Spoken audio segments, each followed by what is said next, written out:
Ang Sante International usa ka kumpanya nga naghatag sa ato agyod og katubagan sa atong problema sa atong panglawas. Labaw sa tanan, masigurado gyud ta nga sa atong mga gipangbati karon dili day ta angay maguol nga naatay mga sakit because ihatag sa Sante International ang tubag niini para kita masigurado nga maayo sa atong mga balatian.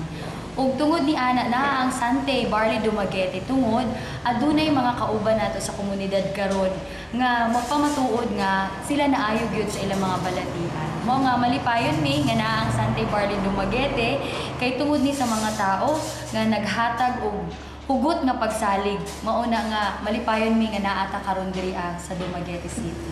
Ang atong kumpanya nagsugod diri atong 2008. So, naabot ang Sante International diri sa Manila tungod sa dako kaayo nga kaayuhan kung nakailata sa artista nga si Maritoni Fernandez. Naayo siya sa iyang cervical cancer. Ug tungod niini, pinaagi sa grasya sa Ginoo naabre ang atong oportunidad nga dadon diri sa Pilipinas mismo ang pag-distribute ni ani gikan sa New Zealand. So malipayon ta tungod adto mao toy breakthrough ug mao toy sugod nga naabot ang Sante International sa Pilipinas. Ug human adto sir history na lang tanan kay mas daghan pa nga mas labaw nga mas bugat pa nga testimonya ug uban ana si April Boy Regino nga adunay prostate cancer stage 4, diabetic siya ug high blood nga bugat kaayo nga mohatag og testimonya ug sa mga mabutay nga adlaw mauban nato siya diri aron mo pamatuod. Siguro masing asa nato makita siya atong makita nga magpamatuod nga tungod sa Sante Barley International ang iyang kinabuhi na tagaan ug ikaduha pa gyud nga chance sa Ginoo. Uban ana sila Kuya Kim Atienza after sa iyang heart bypass. And then si Karil ug daghan pa gyud sir. Labi na gyud sa mga taga Dumaguete nga mismo nakatestimonya og nakabati nga aduna gyud alibyo og kaayo sa panglawas. Og ay kaduha ana sir nga mahatag gayud nga assurance sa Sante Barley International is kung maayo ang atong balatian, ikaduha is mobaga ang atong bulsa. Kay ang atong igasto nato sa tambal sa ospital, atong ma-save kana og mahimo nato na kanang dako kaayo nga kusog para ang atong pangwarta mulambo gayon. Kay wala naman tay balatian. So mauna nga ang atong bulsa mubaga gyud, diba? So lipay kaayo mi nga naami sa Sante Dumaguete karong adlaw. So far sir, as of this month na nata sa 100 plus.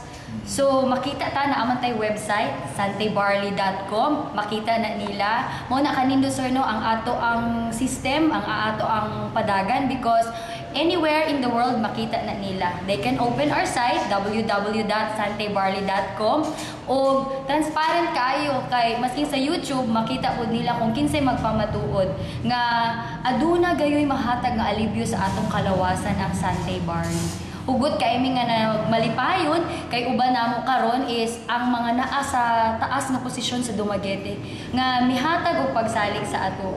Uban ana ang atong mga sikat nga mga high profile kay sa Dumaguete City nga makita nato unya sa atong grand opening ug uban pod nato nakiglambigit ug nihatag og kusog gikan sa tibuok kasakop sa Dumaguete City.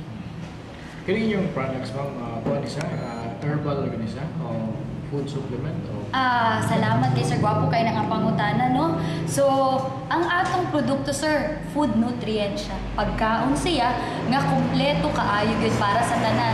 Nganong kompleto para sa tanan because even ang bag-ong tao nga bata, 1-day-old baby, even sa pinakabata o pinakatigulang pwede siya nga mainom kay pagkaon siya nga kompleto. Ug labaw sa tanan wala siya restriction subot pasabot para sa tanan. Ug labaw nga para sa tanan is perti pagid kay kabarato. Unya garantisado kay kung para sa tanan buot pasabot nga wala siya kadautan nga mahatag sa atong lawas kay pagkaon man siya nga natural para sa tanan. Atong naibuluan ma'am ang inyong products sa baybay o mga nangaayo na. So unsay naa sa barley ma'am makaayo gyud sa nagadayang sakit? Ay, salamat kayo sir. Bugat gyud na og nindot na kaayo no. Kung akong isa-isahon siguro sir murag mahurot ang isa ka adlaw kung unsa gyud naa sa Sante Barley. Pero duha lang gyud ang akong ipalawom no. Ang naa sa barley karon kung sa science na ibagong discovery karon nga makaayo sa atong panlawas mo na ginatawag nato na enzyme. So naa sa Sante Barley gyud is kanang enzyme nga importante kay nga makaayo sa tuwa ka na ginatawag nga P4D1 ug SOD. Ug labaw sa tanan ang Sante barley is pure chlorophyll nga kung makita nato gyud pag moingon tog chlorophyll magahatag og kinabuhi sa atoa. Ug labaw sa tanan kung ana-ana siya but pasabot tanang naay kinabuhi man makita nato green. Ug labaw sa tanan pure ug kana gyud sulit mo gyud nay makahatag sa tuwag kaayuhan sir. So makabisita sila sa opisina para mahatagan og detalye pero mo lang na akong ikasigurado sir tungod kay ang barley pure green rich in chlorophyll rich in amino acids vitamins minerals phytochemicals phytonutrients ug labaw sa tanan ang enzyme nagiingon na ako nga bagong discovery sa science karon nga makaayo sa tanan natong balatian. So mo na ang akong ikasigurado sa Sante barley. Ma'am, you're from Davao City? Yes, from Davao City. Kasi nakakuha na itong niabot kita rin diri sa Dumaguete. Salamat kay sir sa pangutana. Niabot ko sa Dumaguete City because ang unang tao nga misalik sa kuha nituo nga mo inom aning Sante barley ang ninong nako sa kasal nga si Hinaro Gordiano Torres ug ang pamilya sa akong kauban sa una sa trabaho sa ang Peras family. Nagtestimonya sila ang labi na ang papa ni Henry nga kana bitong sakit bitaw nga sala sa init sala sa lamig nga murag pagtuon nimo wala nay kaayuhan. Saksi ko kung unsa kalisod ang pamati sa usa ka anak nga ang ginikanan nagkadaiya ang sakit. Pero tungod sa Sante barley sir nga ilang gitry og inom sa wala lay duha ka semana ang doktor sa Dumaguete niingon nga miracle. Unya aduna tay mga dokumento ana nga magpamatuod nga subject for operation na si papa ni Henry pero sa duha lang ka semana sir natingala ang doktor kay ang kidney stone natunaw og giagi na lang sa ihi. Ug labaw sa tanan si Henry nawala ang iyang high blood ug diabetes nga murag siya dili niya ma-explain apan tungod sa iyang pagsalig sa Sante barley daghan pa nga mga kauban nato sa komunidad nga naayo gikan sa wala makatindog sir. Siguro ako na lang ilakbit og mention kagahapon didto mi sa nutrition office sa syudad sa Dumaguete no. Isa nga nagtestimonya didto nga murag na touch kaayo ko nga nihatag sa iyang testimonya nga iyang bana daw 8 na kabulan nga dili makatindog. Gihatagan din niya video sir nga after 1 week nga nag-inom sa Sante barley naka-mention na siya og mama. Givideohan ka na sir o nya aduna tay video footage ana nga atong i-share pohon diri sa ato ang mga sakop sa Dumaguete City. Kana sir siguro usa ka pagpamatuod nga nindot yun kayo. Even ang among isa ka staff nga nag-manage diri sa Dumaguete nga si Jomar Peras nga subject for operation sa iyang gallbladder. Kaluoy sa Ginoo sir after less than a month normal na siya karon og ang iyang doktor ni testimonya nga normal na ang iyang balatian ug wala na siya sakit nga angay kagulaan. Uban ang iyang mama ug papa malipayon mi nga mao gyud nga dasigon ang pag-abre sa branch nato diri sa Dumaguete City. Ma'am, doon nila nagpaputana o kining inyong kumpanya dili ni sa networking? Kabahin ana sir, ato na siyang i-plastar sa pagkay maski ang gobyerno gani na sistema sir tama. So sama pud sa ato ang negosyo adunay sistema. Pero kami mapadasigon kaayo mingiingon nga maski ang sistema nato ing ana networking pero ang kadako lamang ikapasigarbo sa Sante Barley International is ang sistema niya sa MLM karon is siya lang ang networking company sa tibuok Pilipinas nga sa tulo lamang ka tuig niya pag-exist karon tunga sa tuig aduna na siya sariling property mupatukod na siya sa iyang sarili nga building o pagpatukod sa iyang sarili nga building siya lang ang MLM company sa tibuok Pilipinas nga nakabuhat ana. Buot pasabot tungod sa kaepektibo sa produkto. Ang kumpanya mulambo hangtod-hangtod. Kaya ang iyang programa dili man temporary kundi for life ug ang even ang iyang benepisyo infinite siya para sa tagsa-tagsa. Ug aduna siya inheritance program nga ikapasigurado sa tanang miyembro nga ang even ang last niya apo mawala man siya. Adunay programa nakahanay ug nakaandam para sa tanang miyembro. Mo na ikapasigarbo nato sir. Nga dako kaayo og kalahian sa tanang kumpanya. Karon naka-focus lang gyud ta sa juice ug sa capsule no kay mao man gyud na ang apil kabahin sakit nga ato ang bayran no. Karon aduna tay juice nga pure 3 grams na siya ang isa ka sachet. Unya aduna tay capsule nga 500 mg. Ang isa ka sachet nato sir mo na equivalent na siya sa unom ka capsule. So mo na ato ang focus karon kabahin na siya sa atong pagpamiyembro nga mo na appeal isa ka box nga juice nga isa ka box nga juice ug tulo ka box ng capsule. Apan kabahin ana aduna po tay kay ang mga Pilipino sir ganahan man mo inom og kape. So aduna tay choice nga mopalit sa kape nga ganahan sa ato ang mga kaigsuonan ug ang mga bata kung gusto og choco. Aduna na. Nya kay ang Pinoy ganahan magina magpagwapa, magpanindot sa ilang mga panit, tagaan kita og sabon pod nga makapaanindot sa ato ang panit, makapagwapa, makapabata. One thing nga maayo gyud sa Sante is kanang when we are healthy man good sir, kabahin ana ang ato ang pagbati nato nga batan-on ta og asking. So na mo appeal na gina siya nga maayo ang atong panglawas mo bata ta kay lami naman atong pamati kay wala naman tay balatian sa atong lawas. Okay.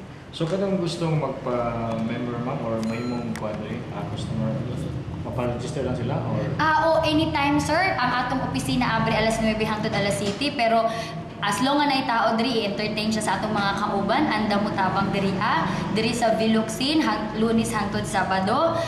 Pwede ra sila anytime mo ani dinhi unya matubag ang ilang pangutana ug magmalipayon mi nga moanhi sila sa opisina kay mahatagan nato og maklaro ang ilang mga pangutana ug malipay mi nga moani sila para pud makita nila no kung unsa kanindot siya karon nya. Sir no, ang isa gyud namo ikapasigarbo is pertigyong barato. So no, kanang malipay kay ko sir kay masking ako na ning commitment sir sa akong kinabuhi after na I got healed from my ailments no. I-promise ko na Lord nga yang ikaduhang kinabuhi nga gihatag sa ko I commit nga ako na ning advocacy sir. Ako na ning murag mo na ni ako ang service kay Lord sa paghatag niya sa ako sa bagong kinabuhi. I may be sentimental but having a new life with Sante is already a bonus from the Lord. And dili lang siguro siya second life sir because I have new family, I have new friends with Sante. And one of that really gave me the strength is etong community ng Dumaguete sir. Kasi from the day one we started this last year until now, nakita gyud na ako kung unsa ka kabugat ang pagdawat ug ang pagsalig. Mao sir nga daghan gyud ang naayo diri sa Dumaguete. And hoping nga dili lang diri sa Dumaguete kundi sa tibuok pang Kabisayan o sa tibuok Pilipinas, even outside the world. Mapasalamatan ko kay Vice. Salamat kaayo because siguro appeal siya sa mga usahan na kabenepisyo sa kung unsa kaayo ang Sante Barley. Pamatuod ka na sir no nga ang atong mga naa sa taas kaayo nga posisyon nga nihatag og dako kaayo bugat nga rekomendasyon because nakita nila sir sa kabarato kaayo sa produkto nga dili mapangutana ang iyahang gihatag sa komunidad sir. Dili na tumahuman ako sa kaadlaw kung kinsa nakabenepisyo. Tungod ka na sir sa kaayo sa produkto mao nga malipayon kay mi sa tanan nga naa sa taas nga posisyon sa Dumaguete kay naa sila karon muuban ka nato para mo pamatuod kung unsa ka maayo ang Sante Barley. Salamat kayo sa Dumaguete City. Mong anaa ang Sante Barley sa Dumaguete City. Salamat kayo sir. Akong giawhag ang tanan sa Dumaguete City. Apil ka mo sa ato ang grand opening karong adlaw, February 23, alas 3 sa hapon. Aduna kitay motorcade sa tibuok syudad and follows the ribbon cutting uban nato ang tibuok taga Dumaguete ug malipayon mi nga mudawat o muabi-abi kaninyong tanan karong adlaw og dili lang karong adlaw sa moabot pag yung adlaw anhi ka mo bisita ka mo sa Sante Barley Dumaguete branch located mi sa Viloxin Street sa Uping Dalles building duol sa main police station sa Dumaguete og kaming tanan ga welcome sa inyo og salamat kaayo pag welcome sa Sante Barley Dumaguete. God bless and to God be the glory ang Sante Barley para sa tuang tanan. Pwede ba mga doon ay nangutana o isa atong guest sa grand opening na naman daw? Sir, kung ako siguro mention, partig yung daghana, no? Pero apil ana ang mga naa sa posisyon karon gikan sa office sa mayor, sa governor, vice gov, o tanan na tong congressman, tanan sila imbitado kay sila gyud naghatag sa topong kusog nga kita aduna og naata diri sa Dumaguete. Og labaw sa tanan ang atong head sa nutrition office sa Dumaguete City, even si Dr. Reyes nga sikat nga obigay ni diri sa Dumaguete. Apil sila og kitang tanan. Aduna sila diri gi-invite gyud namo tanan sir labi na katong mga pasyente nga naayo. May buntag, bali na ano na ako sa kalayo sa Davao City, bali ni join me sa Sante International ug ni put up mi og branch diri sa Dumaguete kay nakita namo ang kaayuhan para sa atong mga miyembro o willing po mi mo serve sa ilaha para sa umaabot nga panahon. para sa convenience sa tanan o sa convenience sa taga Dumaguete. O sa mo nakita sa Dumaguete City sir nga mura o dako siya nga prospect for kaning sa product niyo?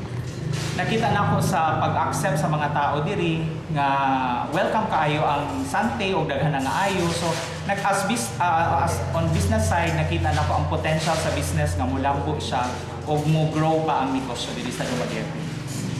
So from Davao sir, paano ka magutang sa branch niyo?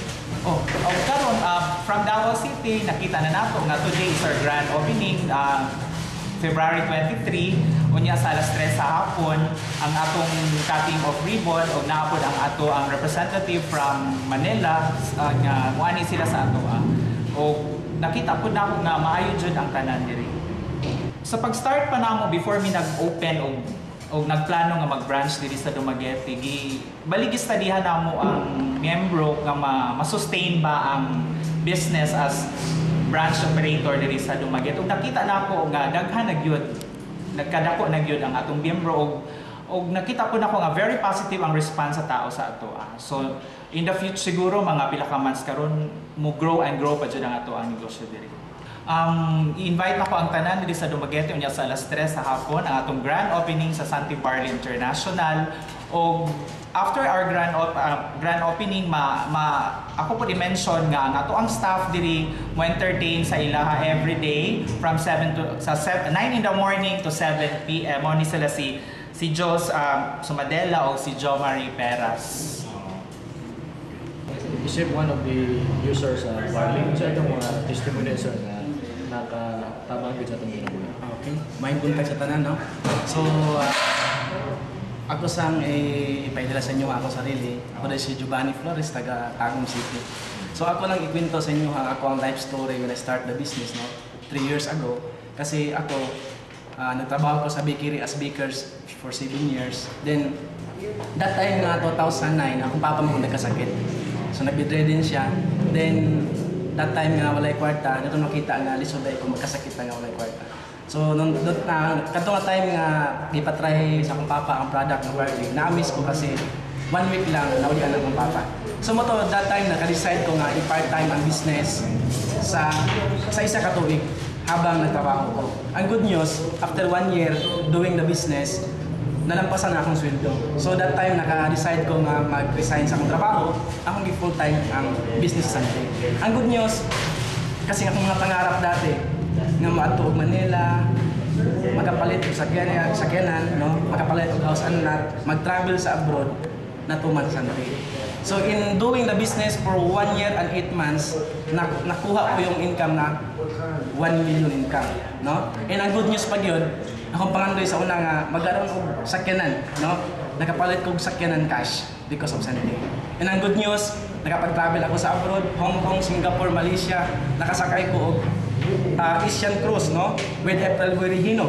So mura po artista dito, no? And ang good news pa yun, kasi ang pangarap ko 5 years ago na magkaroon ng sariling balay, gihatag sa Sante. So muna ang ako karon sa atua nga sa ato ang mga katawhan sa Dumaguete nga kato mga tao nga murag nawad ang pag-asa nga makuha ang ilang pangandoy sa kinabuhi, no? Kasi ako high school graduate lang ko, pero nakuha na ko akong mga dreams. So muna nga to inspire sa inyo sa tuwa tanan sa Dumaguete nga kung unsay akong naabot sa akong kinabuhi nga usa lang ka ordinaryong tawo pareha sa inyo sa tuwa, pwedeng mahitabo sa inyo a matter of years lang. Muna nga ako nagpasalamat ko sa ako ang grupo sa Dumaguete nga tungod sa Sante nakaabot ko sa Dumaguete first time, no? So muna nga happy kay ko tungod sa nindot nga pag-welcome sa mga tao sa Dumaguete. So sir, unsa imong advice atong mga gustong masusama nimo nga naangkon sa kalampusan sa Ginoo? Okay. So salamat sa pangutana sir, no? Sa mga Dumaguete, no, nga mga katawan sa Dumaguete ug sa mga naay mga pangandoy sa kinabuhi. Nga ako wala nga paminawan ninyong opportunity, no? Kasi ang importante lang para mo sa mga tong kinabuhi natay pangarap, no? Dreams. O kailangan na kay nindot nga attitude. Okay? Tapos kailangan sipag at tiyaga. So muna ang pinaka core, no, nga ato ang buhaton while doing the business nga para mo succeed ta sa inani nga industriya. Okay, last sir, yung invitation sa Dumaguete Negosyo sa atong opening na raw. Okay? Sa mga katawhan diri sa Dumaguete no sa atong opening karong hapon, mas maayo nga daghan ta no, join ta para mas bibo, then makita ninyo ang atong office nga kita karon ang karong adlaw gyud ang official nga opening sa ato ang branch para pod nga makita niyo ang atong opisina, then magbalik-balik ta diri para pod nga mudaghan ang mga tao no, then kita pod mismo ang makasaksi kung giunsa pagsugod sa atong kumpanya diri sa Dumaguete sa Sante International.